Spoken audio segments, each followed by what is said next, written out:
바울이 상쾌하여 낫고 악령이 그에게서 떠나더라. 아멘. 우리가 살아가고 있는 이 세상에서는 사람을 많이 찾고 있습니다. 그런데 각 회사나 사업체에서 사람을 찾을 때에는 능력 있는 사람을 찾습니다. 그리고 경력직, 이 일을 잘 감당할 수 있는 사람을 찾습니다. 아무나 뽑아서 이 일을 할 수 있도록 훈련을 시킨다거나 가르치면서 그 일을 맡기지는 않습니다. 그래서 우리들은 어떻게 하셨습니까? 어떤 회사나 사업체에 들어가기 위해서 참 많은 시간과 또 많은 노력으로 그 일을 할 수 있는 능력과 역량을 우리는 키워왔습니다.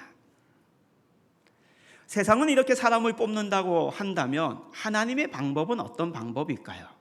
하나님도 똑같이 하나님의 일을 맡길 때에 사람을 찾으시는데 하나님은 어떤 방법으로 사람을 찾으시고 또 어떤 방법으로 그 사람, 하나님이 선택한 사람을 하나님의 일을 할 수 있도록 맡기실까입니다. 우리는 성경을 보면 때에 따라 하나님의 때에 하나님이 사람을 찾으셨습니다. 사람을 선택하셨습니다.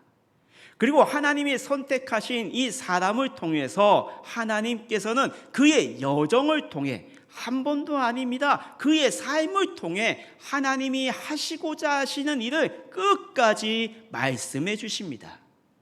그리고 그 말씀을 통해 하나님께 선택받은 사람은 하나님의 사역을 잘 담아내기 위해 훈련을 받고 그 일을 감당하는 사람으로 성장하게 됩니다. 우리는 성경을 통해 많은 믿음의 선배들이 이러한 여정길을 걸어온 것을 우리는 성경을 통해 읽고 듣고 배웠고 깨달았습니다. 오늘 성경에 등장하는 다윗도 마찬가지입니다. 그 중에 대표적인 한 사람입니다. 다윗은 사무엘을 통해 성령의 기름 부음을 받았습니다. 그리고 성령 기름 부음 받은 이후 하나님께서는 다윗이라는 이름을 불러주셨습니다. 하나님이 이름을 불러주셨다는 것은 다윗, 내가 너를 선택했어. 나는 너를 존중히 여긴다는 뜻입니다.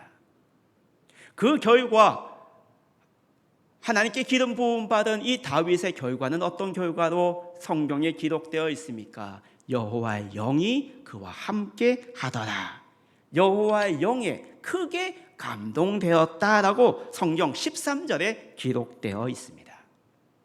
하나님께 기름 부음 받았다는 것, 이것은 다르게 표현을 하면 하나님께 이제 하나님의 일을 맡았다라는 겁니다. 다윗, 내가 너에게 기름을 부어 주었어. 다윗, 이제 너는 내 일을 해야 돼. 지금까지 다윗의 이 너 개인적인 일을 했다면 이제 앞으로 내가 너에게 맡겨주는 그 사명, 그 일을 너는 감당해야 된다라는 것을 하나님이 보여주신 겁니다. 그 사명이 무엇입니까? 기름 부음 받은 다윗은 그 순간 하나님의 사역이 무엇인지 몰랐습니다. 그리고 다윗은 그 순간 하나님께 기름 부음 받으셨죠. 사무엘이 나에게 기름 부어주신 이유가 왕으로 삼기 위해서 저에게 기름 부어주셨죠. 알겠습니다. 이제 저는 그러면 왕으로서의 삶을 살겠습니다 라고 이 다윗은 결심하지 않았습니다. 다윗은 기름 부음을 받았지만 그가 무슨 일을 해야 할지 아무도 아직까지 모르고 있었습니다. 그러나 하나님은 아셨습니다. 하나님이 시작하십니다. 하나님이 이 다윗을 통해서 하나님의 계획과 하나님의 인도하심을 어떻게 이제 다윗을 통해 보여주실지 이제 하나님은 시작하셨습니다. 사울이 영과 육이 약해져 가고 있었습니다. 그 약해져 가고 있는 사울의 모습을 사울의 신하들은 보고 있었습니다. 우리 사울 왕이 이렇게 약해지는 이유가 여호와께서 보내주신 악령 때문에 이렇게 약해지고 있어. 사울의 신하들은 사울에게 제안을 합니다. 임금님, 왕이시여, 수금 잘 타는 사람을 한 명 데리고 와서 그 수금의 연주를 한번 들어보십시오. 그러면 이 악령 왕의 상황이 좀 나아지실 겁니다. 사울의 신하들이 제안을 했습니다. 그리고 사울 왕은 어떤 방법이 없었던 것 같습니다. 아니 무슨 수금이 되겠어? 의사가 있잖아. 약을 가져와. 이렇지 아니하고 그때 좋아. 좀 수금 잘 타는 사람 좀 데리고 와. 사울이 전령을 보냅니다. 그리고 21절 말씀에 사울 앞에 누가 섭니까? 다윗이 사울에게 이르러 그 앞에 모셔 서매. 사울 왕 앞에 다윗이 서게 되었습니다. 아니요, 하나님이 이 다윗을 사울 왕 앞에 서게 해 주셨습니다. 다윗을 인도하시는 이 하나님의 손길, 세밀하게 임하시는, 세밀하게 다스리시는, 세밀하게 다윗을 보살피시는 이 하나님의 손길을 한번 보십시오. 왕이 될 사람으로서 기름 부음을 받았습니다. 다윗의 입장에서는 뭔가 달라져야 됩니다. 뭔가 새로운 삶의 환경이 펼쳐져야 됩니다. 더군다나 왕으로서의 기름 부음을 받았다면 그의 삶의 자리는 어디에 있어야 됩니까? 궁궐에 있어야 됩니다. 근데 궁궐에 다윗이 들어갈 수 없습니다. 그 궁궐에 이스라엘의 1대 왕 사울 왕이 있었습니다. 궁궐로도 갈 수 없었습니다. 다윗이 어디로 갑니까? 자기 아버지 이새의 집, 그리고 어제 했던 그 일, 목자로서 양을 돌보는 그 일을 감당하고 있었습니다. 기름 부음을 받았다고 해서 하루아침에 인생이 달라지는 게 아닙니다. 기름 부음을 받았다고 해서 하루아침에 그의 삶의 자리가 평탄한 길로 인도되는 게 아닙니다. 다윗을 보십시오. 기름 부음을 받았지만 그의 삶의 자리는 어제 그 삶의 자리에 가 있었습니다. 그리고 하나님께서는 그 양을 돌보는 다윗을 사울 왕 앞에 서게 해주셨습니다. 인도해 주셨습니다. 이제 너가 있어야 할 곳은 이 궁궐이니 궁궐로 들어와. 자연스럽게 하나님이 이 다윗을 인도해 주셨다는 겁니다. 하나님이 이 다윗을 인도해 주시는 이 방법을 좀 더 깊이 있게 보십시오. 기가 막힙니다. 사울 왕이 그래 수금 타는 사람 좀 데리고 와봐. 전령을 보냅니다. 그때에 젊은 신하가 사울 왕 앞에 얘기합니다. 임금님, 제가 그 수금 잘 타는 사람 제가 압니다.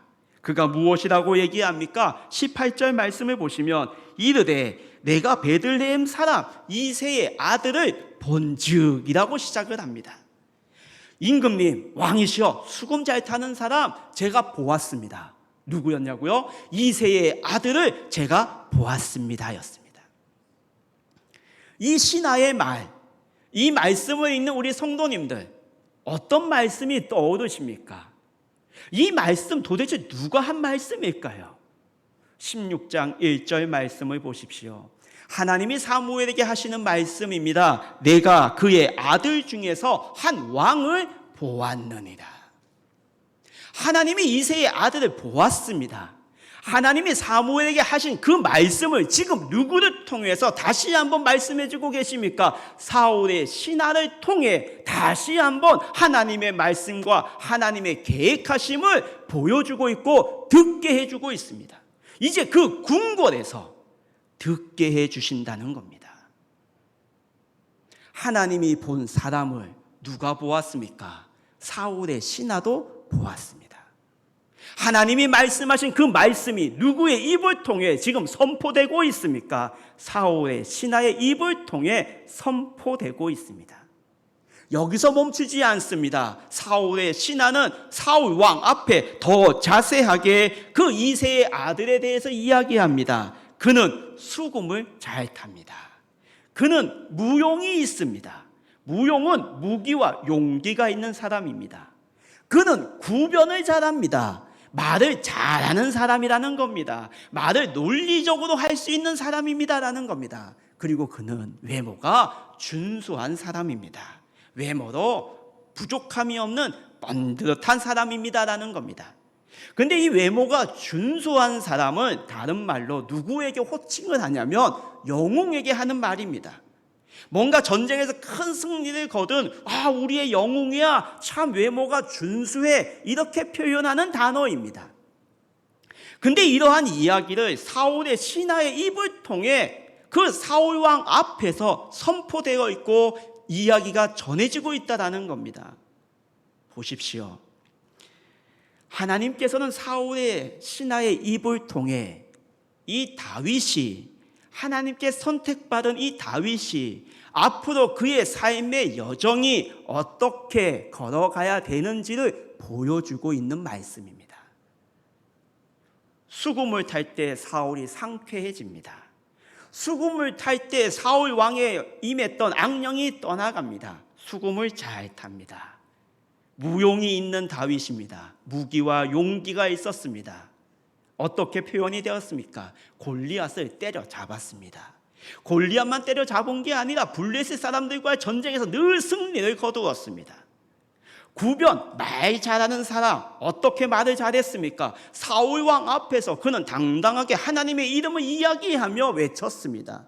심지어 골리앗 앞에 가서도 하나님의 이름을 외치며 논리적으로 골리앗과 맞섰습니다. 꿀리지 않았습니다. 논리적으로 말을 잘했습니다. 준수한 자였습니다. 영웅이었습니다. 사울은 천천히요, 다윗은 만만이다. 영웅의 칭호를 받았습니다. 하나님께서는 이 다윗, 하나님이 선택한 이 다윗이 이제 앞으로 너는 어떠한 여정길을 걸어갈 거야, 너는 어떻게 살아갈 거야 라는 그 인생의 플랜, 하나님의 인도하심의 플랜을 지금 사울의 신하의 입을 통해 그 궁궐에 모여있는 모든 사람들에게 알려주고 있습니다. 하나님은 우리를 선택하셨습니다. 오늘 이 자리에 나온 우리 광주 동산교회 모든 성도님들 한 사람 한 사람을 다 선택하셨습니다. 우리는 어디로 갈지 모릅니다. 무슨 일을 해야 할지 모릅니다. 그냥 우리에게 오늘 일상에 맡겨준 일, 그 일을 감당하고 있습니다. 하나님께 기름 부음을 받았지만 우리의 삶의 자리는 변화되지 않았습니다. 그 자리 그대로입니다. 우리가 매주일 예배당에 나와 하나님께 은혜를 받았다 하더라도 집으로 돌아가는 그 집의 상황은, 삶의 자리는 변함이 없습니다. 그럼에도 불구하고 하나님은 우리에게 하나님의 계획을 갖고 계시고 보여주십니다. 무엇을 통해 보여주고 계십니까? 우리에게는 누구를 통해, 무엇을 통해 하나님의 계획하심을 보여주십니까? 바로 말씀 아닙니까? 하나님은 우리에게 이 성경 말씀을 펼쳐 보여주시면서 우리들이 걸어가야 할 그 믿음의 여정길, 이렇게 걸어가는 거야. 우리가 바라는 저 하나님 나라를 향해 걸어갈 때에는 좁은 길로 걸어가는 거야. 우리는 이 말씀을 통해 살아계시고 움직이는 우리의 영과 혼과 육과 골수를 찍어 쪼개는 이 하나님의 말씀을 통해 우리의 믿음의 여정길을 함께 걸어가고 계시지 않습니까? 그리고 힘든 역경과 아픔이 올 때마다 어떻게 이겨내셨습니까? 말씀을 펼쳐보며 바울도 이렇게 이겨냈지, 사무엘도 이렇게 이겨냈지, 12 제자들도 이렇게 살아갔구나라는 것으로 힘을 얻고 우리는 그 삶의 자리에 서 있지 않으셨습니까? 하나님께서는 다윗의 삶을 이렇게 인도해 주실 줄 보여주셨습니다. 하나님께서는 다윗을 통해서 또 하나님의 사역을 감당하기 위해 이 다윗을 훈련시키셨습니다. 삶의 환경을 통해 전혀 생각지도 못했던 삶의 구렁텅이에 던지시면서 하나님은 이 다윗을 훈련시키셨습니다. 그리고 그 훈련의 과정을 통해 이 다윗은 하나님의 계획을 품을 수 있고 담아낼 수 있는 그 사람으로 꾸준히 성장해 갔습니다. 하나님께서 이 다윗을 통해 이 땅에 보여주시고자 하시는 것이 무엇이었을까요? 다윗 수금을 잘 타지, 다윗 무용이 있지, 다윗 봐 말 잘하잖아, 다윗 봐 영웅이잖아, 많은 일을 해야 돼, 봤지? 너희들도 내 일을 하려면 이 정도는 돼야 돼. 다윗처럼 수금도 잘 타야 되고 용기도 있어야 되고 말도 잘해야 되고 영웅적이니 사람들로부터 칭송받는 그러한 일들을 해야 내가 너에게 일을 맡길 수 있어. 이걸 보여주시려는 것일까요? 이러한 하나님이시라면 우리는 하나님을 믿을 수가 없습니다. 이러한 하나님이 아니십니다. 하나님께서 다윗을 통해 정말로 보여주시고자 하시는 것은 신하가 얘기한 그 마지막 문장입니다. 하나님이 그와 함께 계시더이다. 하나님이 다윗을 통해 보여주시려고 했던 것, 내가 다윗과 함께 있다라는 이 놀라운 사실이었습니다. 하나님이 다윗과 함께 하셨습니다. 하나님께는 이 놀라운 사실을 다윗의 삶을 통해 우리에게 보여주셨다라는 겁니다.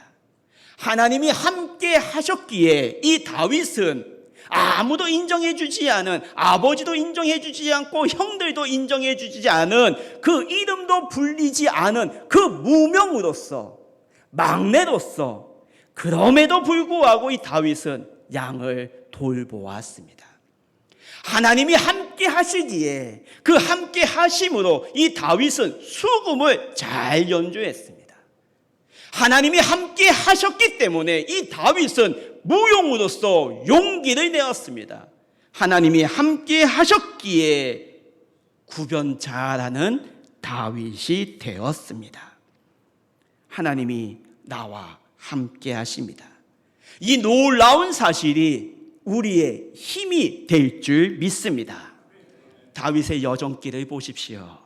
기름 부음을 받은 그의 삶의 자리는 궁궐이 아니었습니다. 유다 왕이 될 때까지 그의 나이는 40세였습니다. 무려 20년이라는 시간은 그가 보낸 곳이 광야였던 것입니다. 배신을 당합니다. 심지어는 그의 아들로부터 배신당합니다. 모욕을 당합니다. 시기와 질투를 받습니다. 그러나 다윗은 입술로 범죄하지 않았습니다. 죄를 짓지 않았습니다. 그의 주변에 모이는 사람들이 누구입니까? 뭔가 가진 사람들이었습니까? 세상 사람들로부터 인정받는 사람들이었습니까? 내 수준하고 맞는 사람들끼리 모인 그 사람들이 다윗의 주변에 모였습니까? 아니요, 하나님께서는 다윗 주변에 환난당한 자, 빚진 자, 마음에 근심이 많은 사람들을 다윗에게 보내주었습니다. 그들과 함께 생활했습니다. 그들과 함께 믿음의 여정길을 걸어갔습니다. 다윗의 삶이 평탄했습니까? 아닙니다. 깊은 수렁과 웅덩이에 빠졌습니다. 하나님, 왜 이렇게 자꾸 반복이 됩니까? 높은 산을 올라갔는데 이제는 좀 평탄한 길을 걷게 해주시지 아니하시고 왜 깊은 바다에 헤엄치게 하십니까? 숨이 막혀버리겠습니다. 하나님, 왜 이러십니까? 다윗은 입술로 범죄하지 않았습니다. 그의 삶이 깊어지면 깊어질수록, 힘들면 힘들어질수록 이 다윗은 누구를 찾았냐? 살아계신 하나님을 찾았습니다. 그의 고백 시편에 많이 기록되어 있지 않습니까? 왜 다윗이 이렇게 하나님만을 찾게 되었을까? 왜 그의 삶이 힘들면 분풀이라도 하고 좀 복수도 하고 원한도 갚아야 속이 시원할 텐데 그거 하지 아니하고 왜 하나님만 찾았을까? 하나님의 손길이 다윗을 붙잡고 계셨기 때문입니다. 하나님이 다윗을 놓아주지 않았습니다. 하나님께서는 다윗을 버리지 않았습니다. 그 믿음의 여정길을 통해 하나님께서는 다윗을 한 단계 한 단계 이스라엘을 품을 수 있는 사람으로, 모든 이스라엘 백성들을 품을 수 있는 사람으로 만들어 주시는 과정이었던 겁니다. 광주 동산교회 성도 여러분, 여러분들의 삶의 자리는 어떠합니까? 늘 반복되지 않습니까? 열심히 일을 하지만 좀 나아지는 것이 보이지가 않습니다. 근데 고개를 살짝 돌리고 보면 저 이웃집은 점점 좋아지는 것 같습니다. 나는 왜 이럴까? 나는 왜 이럴까? 하나님, 우리의 삶의 자리는 그러한 곳입니다. 하나님이 그러한 삶의 자리를 끊임없이 우리에게 던져주시는 이유가 무엇입니까? 하나님이 나를 훈련시켜 주시는구나. 하나님이 나를 하나님의 사명을, 하나님의 일을 담아낼 수 있는 사람으로 양육시켜 주시는구나. 우리는 그 믿음으로 이 믿음의 여정길을 걸어온 줄 믿습니다. 하나님이 이렇게 인도해 주신 줄 믿습니다. 그리고 앞으로도 하나님께서는 우리를 인도해 주실 줄 믿습니다. 나를 붙잡고 계시는 하나님, 그 하나님의 손길, 나는 놓은 적은 있지만 하나님은 그 하나님의 손길을 놓은 적이 없으십니다. 우리 성도님들, 무엇을 담아내야 할까요? 나의 능력을 담아내십니까? 나의 감정을 담아내십니까? 나의 경제적인 부를 담아내십니까? 재력을 담아내십니까? 그걸 보여주시려고 하십니까?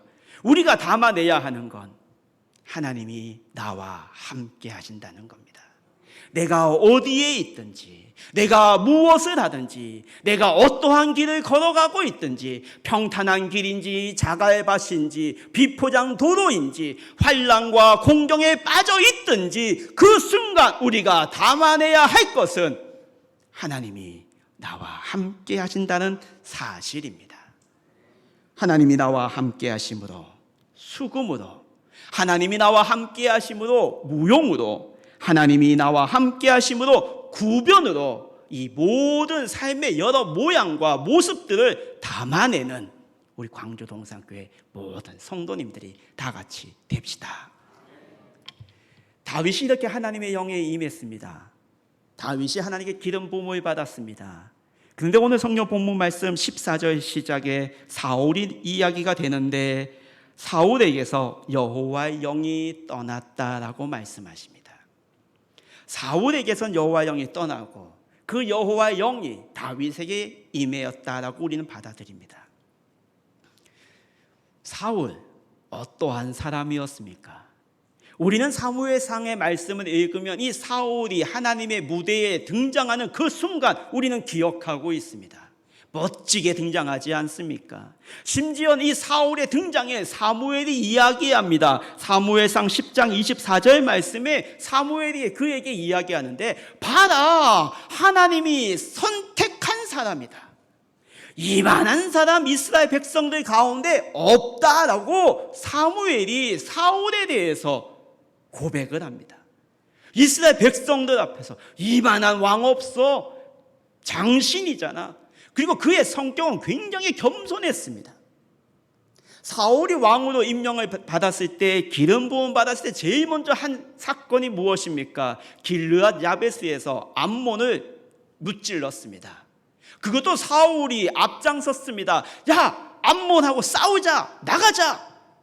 이스라엘 백성들이 사울을 믿고 나갔습니다. 승리하지 않았습니까?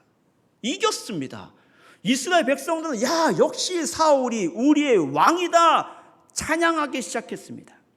사울이 이스라엘 왕으로서의 권위와 능력이 점점 쌓여갈 때에 사울의 신하가 그의 옆에 와서 얘기합니다. 사울이 기름 부음 받았을 때 반대했던 사람들이 있습니다. 이제 그 사람들 좀 처리해야 되지 않겠습니까?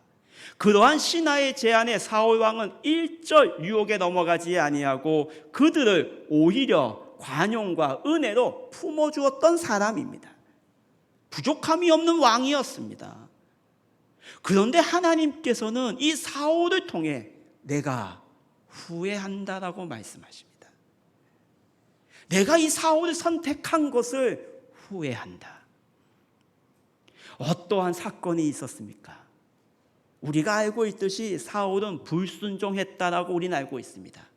근데 그 불순종이 딱 2번 했습니다. 그의 평생 불순종 2번 했습니다. 이 2번이 성경에 기록되어 있습니다. 그리고 이 불순종이 무엇과 연결이 되어 있냐면 예배와 연결이 되어 있다는 겁니다. 블레셋이 이스라엘 백성들과 싸우기 위해 병거 3만, 마병 6천, 군인들이 바닷가에 모래처럼 많이 이 블레셋 군대가 쳐들어왔습니다. 이스라엘 백성들은 그 많은 군사들을 보고 블레셋 군사들을 보고 그들의 마음은 두려움이 밀려왔습니다. 그랬더니 이스라엘 백성들이 흩어지기 시작합니다. 싸울 생각을 안 합니다. 다 숨어버리는 겁니다. 그 모습을 사울 왕이 보고 무엇을 했습니까? 야, 모여 예배 드리자. 예배였습니다. 아말렉과의 전쟁을 벌어졌습니다. 분명히 사무엘이 사울에게 얘기했습니다. 모든 것을 전멸해야 돼. 다 불태워야 돼. 근데 사울은 짐승을 남겨놨습니다. 사무엘이 물어봅니다. 왜 남겨놨습니까? 이거요, 하나님께 예배 드릴 때 좋은 짐승으로 하나님께 번제 드리려고 남겨놓았습니다. 어떻게 보면 이 사울 왕은 하나님을 위해서 예배 드리는 것처럼 보였습니다. 그런데 그의 마음은 하나님이 아니라 누구였습니까? 사람이었습니다. 두려움에 떨고 흩어지는 그 이스라엘 백성들을 한가운데 모으기 위해, 도망가지 않게 하기 위해 예배를 드렸습니다. 하나님의 말씀을 어겼습니다. 이 사울은 이 예배를 드림에 있어서 하나님보다는 누구를 의식했습니까? 사람을 의식했습니다. 사람의 눈을 더 보였습니다. 그래서 결국 이 사울은 자기의 통치를 위해 예배를 도구화했던 겁니다. 우리의 예배는 어떠하십니까? 우리는 누구를 의식하며 하나님 앞에 나옵니까? 사람을 의식합니까? 내 옆에 있는 사람의 눈을 의식해서 하나님 앞에 예배를 드리십니까? 아니면 이 하나님의 임재 앞에 임하시는 하나님만을 바라보며 우리의 온 마음을 다해 하나님께 예배를 드리십니까? 어떤 마음으로, 어떤 생각으로 이 예배의 자리에 인도함을 받으십니까? 예배를 통해 하나님의 말씀과 나의 마음이 연결되십니까? 그 연결된 하나님의 말씀으로 이 예배의 자리에 떠나 삶의 자리로 돌아갔을 때 나의 믿음의 동역자들과 나의 이웃들과 마음과 마음이 이어지십니까? 다윗을 보십시오. 다윗은 수금을 잘 타는 사람입니다. 성경은 분명하게 그렇게 다윗을 소개합니다. 근데 이 수금이란 악기는 예배 때 사용되는 악기입니다. 다윗이 수금을 잘 탔다는 것은 결국 그의 삶의 자리에서 그는 누구였다? 예배자였다라는 겁니다. 사울은 하나님을 바라보지 아니하고 사람의 눈을 의식하여 예배를 도구화했다면 이 다윗은 그의 삶 자체가 예배였습니다. 어디에 있든지 무엇을 하든지 어떠한 역할을 맡았든지 그는 하나님 임재 앞에서 수금을 키며 하나님께 예배드린 예배자였다는 겁니다. 다윗이 하나님의 의식하고 하나님만을 생각했다는 그 사건이 있습니다. 사람의 눈을 의식하지 않은 사건이 있습니다. 그게 어떤 사건입니까? 법궤가 들어올 때 그는 하나님의 임재 앞에 춤을 추며 예배를 드렸습니다. 바지가 벗겨질 정도로 그는 온 마음을 다해 하나님께 예배드린 예배자였다는 겁니다. 하나님이 다윗과 함께 하시더라. 그 증거가 무엇입니까? 바로 예배입니다. 하나님이 나와 함께 하신다는 것 우리는 믿음으로 고백하셨습니다. 믿음으로 늘 고백합니다. 때에 따라 하나님이 나와 함께 하신다 고백하셨습니다. 그런데 그 고백의 증거와 표징을 무엇으로 보여주셨습니까? 바로 예배의 자리였던 겁니다. 우리는 이 예배의 자리에 나오는 것이 하나님이 인도해 주심을 고백합니다. 하나님이 인도해 주신다는 것은 하나님이 나와 함께 하시기에 하나님이 나를 이 예배의 자리로 인도해 주신 줄 믿습니다. 우리의 삶의 자리를 보십시오. 사울은 예배를 엉망으로 만들어 버렸습니다. 그 엉망으로 만든 그 사울 앞에 다윗을 서게 해 주셨습니다. 하나님께서는 이 다윗을 통해 엉망이 되었던 이 예배를 하나님께서는 이 다윗을 통해 세우시기를 원하셨던 겁니다. 그래서 선지자들이 고백하고 외치지 않았습니까? 무너진 다윗의 장막을 일으켜 세워야 된다. 이스라엘 백성들에게 외쳤던 선지자 결국 예배를 세워야 된다는 거였습니다. 예배를 통해 하나님의 마음과 다윗의 마음은 늘 연결이 되었습니다. 그 연결된 하나님의 마음을 품고 다윗은 환난 당하는 자, 마음이 빚진 자, 마음의 원통함이 있는 그들의 이웃들과 마음과 마음이 연결되었습니다. 우리 성도님들이 살아가고 있는 이 삶의 자리를 보십시오. 우리가 걸어가고 있는 이 믿음의 여정길은 이미 낙서가 되어 있습니다. 심지어 그 길을 먼저 걸어가신 분이 그곳에 쓰레기를 버려놓고 침도 뱉어놓은 그 자리입니다. 껌과 침이 묻어 있고 커피가 쏟아 흔적이 있는 그 흔적이 남아있는 곳을 우리는 걸어가고 있습니다. 깨끗한 자리가 아닙니다. 우리들이 해야 할 일은 무엇일까요? 그 삶의 자리를 우리는 예배의 자리로 바꾸어 가야 합니다. 하나님의 마음이 흐르고 하나님의 마음으로 마음과 마음이 이어지는 그 예배의 자리로 만들어가는 우리 광주동산교회 모든 성도님들이 다 같이 됩시다. 하나님께서는 다윗과 함께 하셨습니다.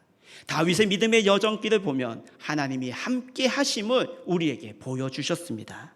하나님께서는 무너진 예배를 다윗을 통해 세우시고 다윗을 통해 보여주셨습니다. 우리 광주동산교회 성도들도 나를 통하여 우리가 고백했습니다. 나를 통하여 하나님이 함께 하심을 삶으로 담아내는 성도들이 됩시다. 내 평생 주의 이름을 높이며 어느 곳에서든지 내가 무엇을 하든지 주님의 예배하는 성도들이 되어 광주동산교회 예배의 자리에 함께 모여 함께 소리 높이고 함께 하나님의 영광을 선포하는 이 시대의 다윗과 같은 주의 자녀들이 됩시다. 기도하겠습니다. 하나님 아버지 감사합니다. 이 시대의 다윗과 같은 주의 자녀로 우리를 훈련시켜 주시고 우리를 성장시켜 주십시오. 우리 광주동산교회 모든 성도님들, 우리 각자 하나님이 맡겨주신 그 삶의 자리를 하나님이 나와 함께 하심을 고백하며 그곳을 예배의 자리, 하나님을 선포하는 자리가 될 수 있도록 역사해 주십시오. 그리고 저희들을 사용해 주십시오. 모든 말씀 예수님의 이름으로 기도하옵나이다. 아멘. 우리 모두 자리에서 일어나셔서 우리 결단 찬양 부르시겠습니다.